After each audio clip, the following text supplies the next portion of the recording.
time for Big Game Breakdown. As always, live odds, sportsbookreview.com, and powered by UWager. Here it is, Zagalicious against North Carolina. Carolina only 1.5, 153.5, the total early money on the Zags. And how about this, Teddy? You got to go back to Loyola Chicago in 1963. Remember, Gonzaga has their arena holds 6,000 people. They're in a mid-major, but they're in a mid-major conference. They're 40 minutes away from winning it all, Teddy. What about, Butler was in the same spot twice. Correct. And we don't know that Gonzaga is going to win this game. We'll have to stick around for play of the day on this one. But, look, the final North Carolina game of the season is key like all the others.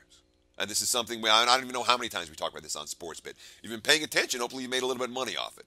This Tar Heels team is special on the offensive glass. And you saw what happened on Saturday. Kennedy Meeks, an absolute monster. 25 points, 14 rebounds, 8 of those 14 on the offensive glass versus Oregon. And he's not just a muscle guy, 6'10", 260, but he really exemplifies the story of how you learn rebounding, technique, and positioning with experience. This is going to be his 144th collegiate game, his 118th collegiate start. It's going to be his 17th NCAA tournament game. He's got 129 career tourney rebounds already. 403 career offensive rebounds. Now look, the rest of the team stunk against Oregon. The rest of the team was, 14 of 55 shooting in that game. And look at the quote from Roy Williams. If it wasn't for Kennedy Meeks, we wouldn't have been in the basketball game. Note that he didn't say wouldn't have won. He said we wouldn't have been in the game. And I agree with him, Pauly. Meeks was absolutely different, not just winning and losing, being competitive and being non-competitive on a day where most of the supporting cast wasn't very good. Nope, Hicks was terrible, 1 of 12, and Barry couldn't get his shot going either. I believe 2 of 14 in the win. And I got this right. I thought it was a good thing when Gonzaga lost to BYU. Pretty much every player told the media the past few days we wouldn't be in this situation without that loss. We found out what we had to do to close out games. We were getting lazy, some dumb mistakes. And think of all the pressure if Gonzaga would have entered this tournament or continued to make a deep run undefeated and try to chase history. So that turned out to be a good thing. But I thought Kenny Smith had it backwards on Saturday night. He said Gonzaga hasn't faced a team like Carolina. No. It's the other way around.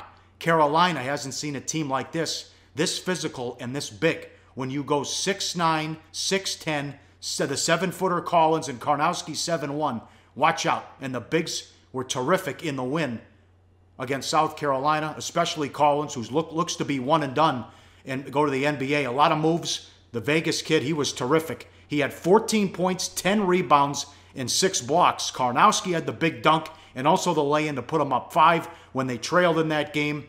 And this is start 152, or game 152, and start 118 for Karnowski. 137 career wins, which almost assuredly will never be broken, Teddy.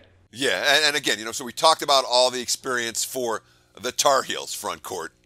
It's not like the Zags front court can't match that experience game for game. And you're right. 137 career wins for Karnowski. That is one of those records that is going to stand for quite some time. But frankly, the more I watch him, the more I think he's a stiff, Pauly. I really do. And stiff is not the right word, but he's not going to be an impact player on the NBA level. Collins, the freshman Collins has outplayed him every single game in this tournament. And you said he's a Vegas kid. What do you have? 6 blocks, 10 rebounds, 14 points against South Carolina. And Karnowski's a big body. He's going to control space. He's going to get his fair share of rebounds, and he's got soft hands around the basket. But in terms of making impact plays, I trust Collins to do more than Karnowski. But it's also Jonathan Williams with the size. And it's the reserve Tilly with the size. Another 2 guys who stand 6'9" and 7 foot. And that certainly is a type of size that North Carolina hasn't seen on a regular basis this season.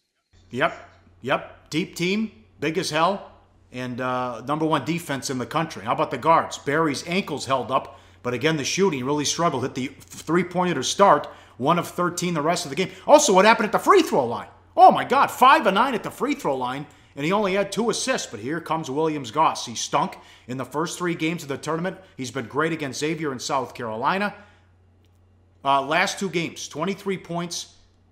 Again, against Xavier, 23 points, 8 rebounds, and 4 assists. Against South Carolina, 23 points, 5 rebounds, and 6 assists. They only turned the ball over 12 times against South Carolina, and that was a difference. Remember, they were sloppy in the first 3 games. Yeah, but I kind of think Gonzaga was sloppy in all 5 tournament games. Well, maybe not the Xavier game, but the South Carolina game, I thought they had opportunities to put the Gamecocks away and didn't take advantage of that. A lot of bad shot selection. And look, they didn't commit a whole lot of turnovers against South Carolina, which is a testament to their ball handling ability. But, yes, South Carolina plays a different style of defense than North Carolina. And yes, North Carolina's season-long defensive numbers aren't going to show you a whole lot. But, have you been watching Justin Jackson the last couple of games? Justin Jackson, a real underrated factor in the last 2 North Carolina wins. He shut down Malik Monk until those triples in the final minute against Kentucky, and then he held down Dylan Brooks and Tyler Dorsey, whichever one he happened to be on, in the Oregon game. He played really good defense.